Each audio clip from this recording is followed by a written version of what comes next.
अर्पणम। श्रद्धा से एक बेलपत्र भी महादेव को चढ़ा दिया तो 1 करोड़ बेटियों के कन्यादान के बराबर फल प्राप्त हो जाता है।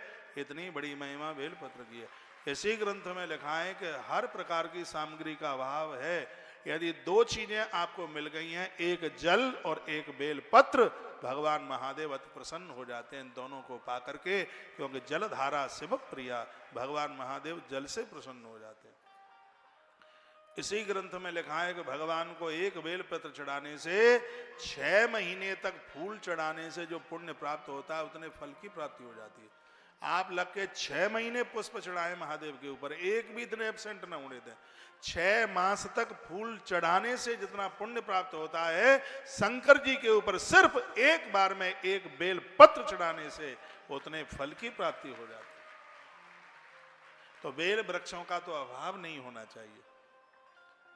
तो वहां अकाल दुकाल नहीं पड़ते, महामारियां नहीं बढ़ती। जिन क्षेत्रों में, परिक्षेत्रों में बेल के, पीपल के, नीम के ये वृक्ष होते हैं, इनको बड़ा पावन वृक्ष माना गया। तो आगे क्या लिखा गया? महादेव स्वरूपो हम बिल्वोदैरपिस्पतः। कहा बेल वृक्ष साक्षात महादेव का रूप है। बेल की जड़ों में स्वयं भगवान भोलेनाथ बैठे हुए।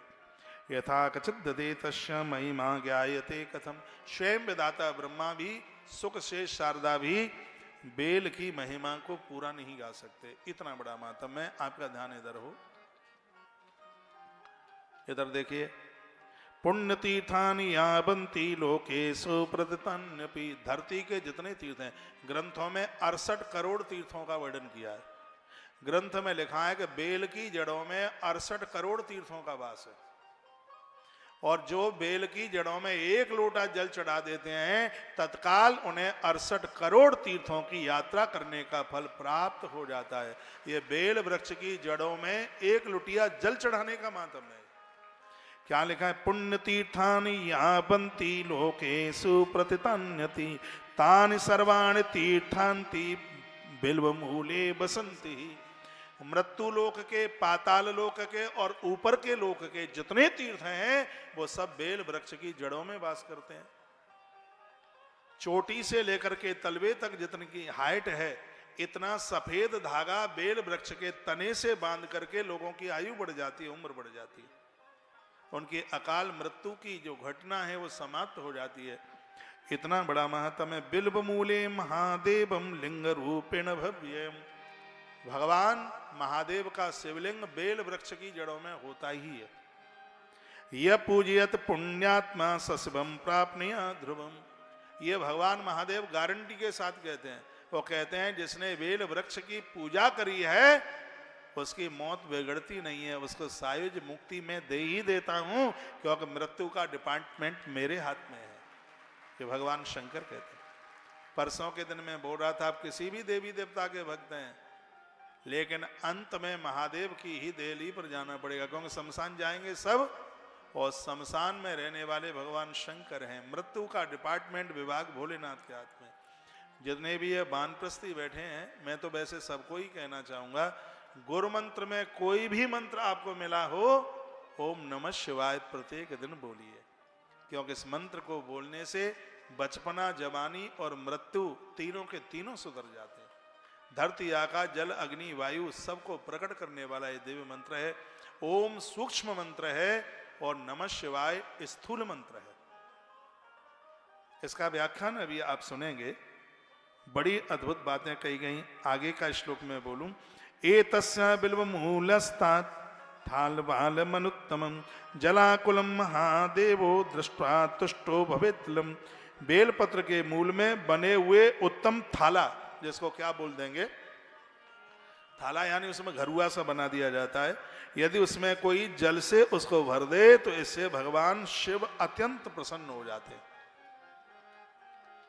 बेल वृक्ष के नीचे थाला यानी उसको एक गमला टाइप का मिट्टी की रोक लगा करके फिर उसको पानी से भर दें। लिखा है जनाकुलम महादेवो दृष्ट्वा तुष्टो भवितलम। शंकर जी तो ये कहते हैं कि वो लोग मुझे गणेश और कार्तिकेय की तरह प्रिय हो जाते हैं जो बिल्व वृक्ष में जल चढ़ाते हैं, जल सींचते हैं। इतना जल के जल भरा रहे उसमें, इतना पानी उसमें चढ़ा दें। इस बिल्व वृक्ष के मूल में बने हुए उत्तम थाले को जो जल से भर देता है उसके ऊपर मेरी दृष्टि जरूर पहुंचती है। जो व्यक्ति गंध फूल इत्यादि से बेल वृक्ष के मूल का जड़ों का पूजन करता है वह शिवलोक को प्राप्त होता है। पूजिएत मूलम यो गंध पुष्पाद भिन्न रही। रोली मोली चंदन कलावा दिया, इससे जो पूजा करे कहते हैं कि उन्हें संतान सुख की अभिवृद्धि होती है। 100 बातों की एक बात है, जिनके बच्चे माता पिता को, मम्मी पापा को छोड़ के जा रहे हैं, ठीक से बातचीत भी नहीं करते, आपसे बात भी नहीं करते, आपके हाल चाल भी नहीं लेते, तो बेल वृक्ष की जड़ों में रोली गंध चंदन इत्यादि से 1 लोटा जल चढ़ाकर बेल वृक्ष का यदि पूजन किया जाए तो बेटा और बहू तुमसे कभी अलग नहीं जा पाएंगे। ये प्रभाव बेल वृक्ष का है। और मैं अपनी तरफ से कुछ नहीं बोल रहा हूं, मैं तो श्लोक का व्याख्यान कर रहा हूं। वर्णन है, लिखा है कि शिवलोक मामरोति संतति वर्धते सुखम। संतान का उत्कर्ष नहीं हो रहा है, उन्हें व्यापार नहीं मिल रहा, नौकरी नहीं मिल रही है, तो उन बच्चों के निमित्त आप भी बेल वृक्ष की जड़ों में 1 लोटा जल चढ़ा करके इस बेल वृक्ष की 40 दिन आप पूजा कीजिएगा, एब्सेंट मत कीजिए, समाधान हो जाएगा। बेल वृक्ष इतना वंदनीय है, इतना पूजनीय। और क्या लिखा, बिल्वमूले दीपमालां या कल्पयन्ति असादरम सतत ज्ञान संपन्नो महेशांतर्गतो भवेत। जो बेल की जड़ों में 1 दिया जलाते हैं, 1 कल्प तक वो भगवान शंकर के चरणों में रहते हैं उस लोक में। 1 कल्प कितना होता है? कल मैं आपको निवेदन कर रहा था, कल्प क्या है? प्रयाग में लोग जाके कल्पवास करते हैं। मुझे मीडिया के लोगों ने पूछा, मैं प्रयाग में बता रहा था कि कल्प क्या है। कलयुग की उम्र 4,32,000 है, द्वापुर की उससे दूनी है, त्रेता की उससे 3 गुनी है, सतयुग की उससे 4 गुनी है, 17 लाख कुछ है सतयुग की उम्र। तो ये चारों युग एक बार निकल जाए उसको एक चतुर्युगी कहते हैं। ये 4 युग 1000 बार निकल जाए तब उसको एक मनवंतर कहते हैं। और ये मनवंतर 72 बार निकल जाए तब उसको एक कल्प कहते हैं। समझते हैं? जो प्रयाग में 1 महीना वास कर लेते हैं तो उन्हें इतने वर्षों तक का भजन करने का पुण्य प्राप्त होता है। कल्प इसे कहते हैं। कल्प की इतनी वर्षों की इतनी संख्या होती है। तो यहां इस ग्रंथ में लिखा हुआ है कि जो भगवान महादेव के बेल वृक्ष में 1 लोटा जल चढ़ा देते हैं और 1 दिया जला करके रख देते हैं, 1 कल्प वर्ष तक भगवान महादेव के चरणों में उनको स्थान प्राप्त होता है। ये इतनी बड़ी महिमा बेल वृक्ष के नीचे दीपदान करने की। रोज नहीं कर सकते तो हफ्ते में 1 आध बार कर लो, सोमवार को कर लो, प्रदोष को कर लो, अमावस्या को कर लो, करो जरूर। इधर उधर के चक्कर में मत पड़िए। कहां गंडा ताबीज के चक्करों में पड़े हो? आपने तो दूसरों के ही भरोसे छोड़ दिया। जन्म पत्री देखने वाला ही सब कुछ कर दे तो तुम क्या करोगे फिर? अपने भाग्य के निर्माता आप खुद बनिए। अपने भाग्य के कपाट अपने सत्कर्मों के द्वारा खोलिए। फ्री फंड का कुछ नहीं चाहिए। आलसी मत बनिए, प्रमादी मत बनिए। और भगवत कार्य में तो आलसी बनना ही नहीं है, विश्राम लेना ही नहीं है। सुरसा आ गई थी हनुमान जी के सामने, का विश्राम कर लो। वो पर्वत आ गया था, मैनाक पर्वत, हनुमान जी के सामने, कहा विश्राम कर लो। तो हनुमान जी क्या कहते हैं? राम काज कीने बिनु मोहि कहां विश्राम। जब तक भगवत कार्य न हो जाए तब तक कोई विश्राम तो होगा ही नहीं। आप भी भगवत कार्य के लिए धरती पर आए। आप सब हनुमान बन करके आए हैं धरती पर, आप सब सबरी बन करके आए हैं धरती पर। हमारा और आपका जीवन भगवत कार्यों के लिए, अच्छे काम करें। नगर में एक भक्त पैदा हो जाता है, पूरे क्षेत्र का तारण कर देता है। हम भगवान के परम साधक बने। श्री शिव महापुराण का ऐसा अद्भुत संदेश है।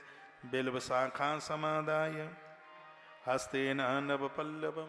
अपने हाथों से बेल की पत्तियां तोड़कर 3 पत्तियों पर भगवान का नाम लिख करके जो चढ़ाते हैं, लिखा है कि देखो कौन सा बेल पत्तियां, एक तो ऐसे बड़े बड़े पत्ता होते हैं, एक बिल्कुल छोटे होते हैं, तो ना छोटे पत्ते चढ़ाए जाते ना बड़े पत्ते चढ़ाए जाते, बीच के जो मीडियम है वो बेल पत्तियां भगवान को चढ़ाई जाती हैं।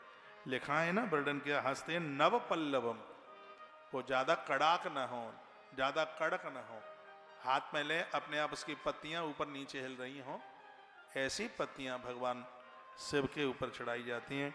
देखा, गृहीत्वा पूजयेद बिल्वम सच पाप प्रमुच्यते, ऐसी बेल पत्नियां भगवान को चढ़ाने से संपूर्ण पाप जल जाते, खत्म हो जाते। यह बेल की इतनी बड़ी महिमा है। बेल बमूले शिवरतम भोजिए दस्तु भक्तिता, ये भी लिखने के लायक बात है। बेल वृक्ष के नीचे बिठाकर एक ब्राह्मण को भोजन करा देते हो तो उसका पुण्य 10,000 ब्राह्मणों को भोजन कराने के बराबर होता है। आगे से लेके पीछे तक आप जितने भी बैठे हैं, एक भी घर ऐसा ना हो जिसके गमले में बेल वृक्ष ना हो, जिसके गमले में पीपल ना हो, जिसके गमले में बरगद ना हो। जमीन में तो आप नहीं लगा सकते पीपल और बट जैसे पेड़, क्योंकि पूजा ज्यादा मांगते हैं, लेकिन आप गमले में लगा सकते हैं। यदि आपके गमले में पीपल का वृक्ष है, पौधा है, उसका आप दर्शन कर लेते हैं, इससे रोग नहीं बढ़ते। वट वृक्ष के द्वारा आयुष बढ़ता है और बेल वृक्ष के दर्शन के द्वारा घर में समृद्धि बढ़ती है, धन बढ़ता है, पैसा बढ़ता है। और तुलसी जिस घर में पूजी जाती है उस घर की देहली को हरि और हर महादेव और नारायण उस घर को छोड़ के नहीं जाते। ऐसा स्कंध और पद्म पुराण अंतर्गत वर्णन किया गया है। जैसे रुद्राक्ष के पेड़ नारायण महादेव की आंखों से प्रकट हुए, तो तुलसी भी भगवान नारायण के नेत्रों से ही प्रकट हुई है। कैसे हुई है 1 मिनट में सुनाई देता हूं। सागर का मंथन हुआ, उसमें से बहुत सी चीजें निकली, उसमें से अमृत भी निकला। देवताओं ने भगवान को कहा प्रभु अमृत निकला है, तो भगवान ने वो घट हाथ में लिया, कुंभ हाथ में लिया, इतने प्रसन्न हुए, देखा कि इसमें कितना अमृत है। जैसे ही झांक करके देखा वो तो भरा हुआ था। प्रसन्नता पूर्वक नारायण की आंख के आंसू अमृत के कलश में गिरे और देखते ही देखते उस अमृत कलश में से तुलसी का वृक्ष प्रकट हो गया, जो आज भी ब्रह्मा के लोक में विराजित है। स्कंद पुराण के तुलसी महात्म्य में लिखा हुआ है। ये साधारण वृक्ष नहीं है, भगवान के नेत्रों से भगवान की कृपा जगत कल्याण के लिए तुलसी के वृक्ष के रूप में प्रकट हुई है। सीधी पत्तियां लोगे तो ये आरोग्यता देगी, और गंगा जल में मिलाकर तुलसी दल के रूप में लोगे तो तुलसी के पत्ते तुलसी दल बनकर हमारे संपूर्ण पापों का नाश कर देते हैं। इतना बड़ा प्रभाव तुलसी का। आम में कोई ऐसा कोई भी घर न हो जिसके घर में तुलसी न हो। मत्स्य पुराण में लिखा है जिसके आंगन में तुलसी पूजी जाती है उसके घर में पितृदोष नहीं रहता। ये तोड़ा फोड़ी मत कीजिए, बड़ी मेहनत से घर बनते हैं। शुक्रवार के दिन घर में भगवान महादेव का अभिषेक करने से घर का वास्तु दोष समाप्त हो जाता है। लिख लो किसी कागज में, ये आपके काम में आएंगे। आज के वास्तु शास्त्र सब तोड़वा करके रखे देते हैं। ये दीवार तोड़ दो, ये मकान तोड़ दो, ये बाथरूम तोड़ दो, ये रसोई तोड़ दो। जोड़ने का तो कहते नहीं, सब तोड़ दो। लेकिन मत्स्य पुराण कहता तोड़ना कुछ भी नहीं है, बस इतना सा कर लीजिए, तुलसी की पूजा करोगे आपके घर में पितृदोष नहीं रहेगा।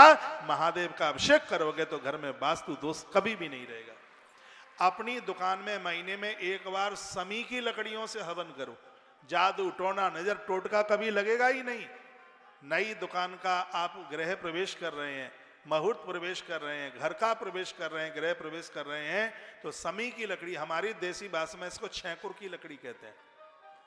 छेकुर की लकड़ी इतनी प्रभावशाली है, यदि इससे हवन यज्ञ किया जाए, कालिका पुराण में लिखा है, मैं आपको बोल रहा हूं, यदि इससे हवन यज्ञ किया जाए तो घर के वास्तु दोष सगरे दोष ही समाप्त हो जाते। इतना बड़ा प्रभाव। और आप तोड़ने में लगे, तोड़ो तोड़ो तोड़ो, भैया कितनी मेहनत से सब बना और उसको तोड़ने में लगे आप। भले ही दक्षिण की तरफ मुख है मकान का, भले ही उत्तर पूर्व की तरफ, किसी भी दिशा में है, यदि ऐसा आप करते हैं तो घर में किसी भी प्रकार का ना वास्तु दोष रहता, ना घर में पितृ दोष रहता। तालियां को ज्यादा तो नहीं बज गई हैं, धन्यवाद। घड़ी का कांटा भागता जा रहा है, मेरा बस नहीं है, नहीं इसकी सुई से लटक जाऊं। देखो बजने को हो गया 5। ऐसा लग रहा है कि हमारा तो जनरेटर अब चालू हुआ है, तब तक आरती का नंबर आ जाता है। एक बार भक्तों के लिए तालियां बजाइए, कितनी धूप में और कितनी दूर तक बैठे। कल की कथा बहुत अद्भुत है, कल सती चरित्र तक कथा पहुंचेगी। कल आप सुनेंगे जिनके घर में बेटियां हैं वो कितने भाग्यशाली हैं, और जिनके घर में बेटियां नहीं हैं उनके पुण्यों में कितनी बड़ी कमी है। ये कल का मुख्य कथानक है। कल भगवान कैलाश पहुंचे, कैलाशपति बने। मुख से जो कैलाश का नाम भी ले लेता है उसको क्या मिलता है। कथा आती है, दशान रावण लंका से कैलाश जाता था पूजा करने के लिए। इतना बड़ा महादेव का भक्त था, रोज जाता। एक दिन शंकर जी ने कहा, आप जा रहे हैं तो रास्ते तो सिगरे बंद हैं, कहां से जाएंगे आप? 10 मिनट की कथाएं और बैठ लेते तो ठीक ही होता, क्योंकि तुम बेल महात्म्य बीच में से छोड़ के जा रहे हो। कम से कम इसको तो पूरा हो जाने दो, बेल की महिमा, बेल पत्र की महिमा। तो रावण ने कहा कि प्रभु ऐसा करो, रोज आना पड़ता है और आप हमारी लंका ही चलो। और ये बिल्कुल ठीक नहीं था। जैसे कोई भगवान को मंदिर में जाके कहे कि प्रभु मैं तो परेशान हो गया हूँ आते आते, बहुत तुम्हें यहाँ के पूज लिया, अब तो तुम हमारे ही घर में पहुंचो, वहीं पहुंच जाओ। जैसे कोई गंगा जी को कहे हम हर साल आते हैं तो तू हमारे घर नहीं जा सकती।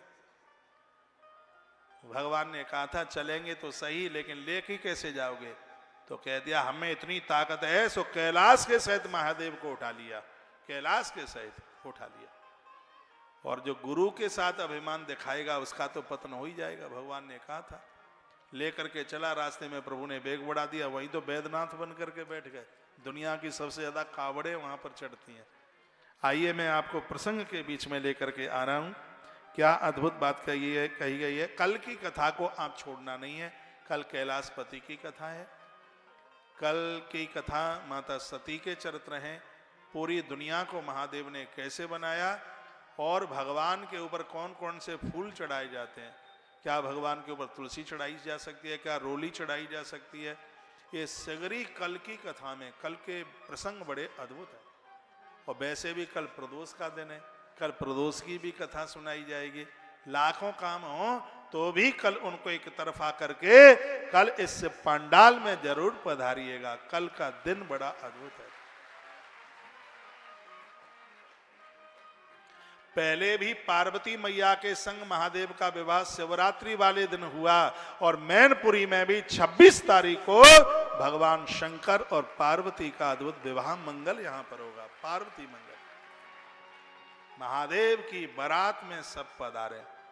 कल सती मैया के संग विवाह होगा, परसों पार्वती मैया के संग विवाह होगा। और आनंद देखिए, जिस समय सती मैया के साथ भामर पड़ रही थी तो ब्रह्मा जी ने कहा इस तिथि को कोई वरदान नहीं दोगे क्या तुम? तो शंकर जी की आंखें सजल हो गईं और भोलेनाथ कहने लगे कि आज से इस तिथि को लोग प्रदोष के नाम से जानेंगे। प्रदोष वाले दिन सती माता के संग विवाह हुआ और शिवरात्रि वाले दिन पार्वती मैया के संग विवाह हुआ। तो ऐसा योग बन गया है कि कल है प्रदोष तो सती मैया के संग विवाह महादेव का, और परसों के दिन है शिव महारात्रि तो पार्वती माता के साथ भगवान का विवाह। तो घर गृहस्थी के तो ऐसे काम बने ही रहेंगे। कुछ समय ऐसा निकालो जब तक रहेगी जिंदगी फुर्सत न होगी काम से।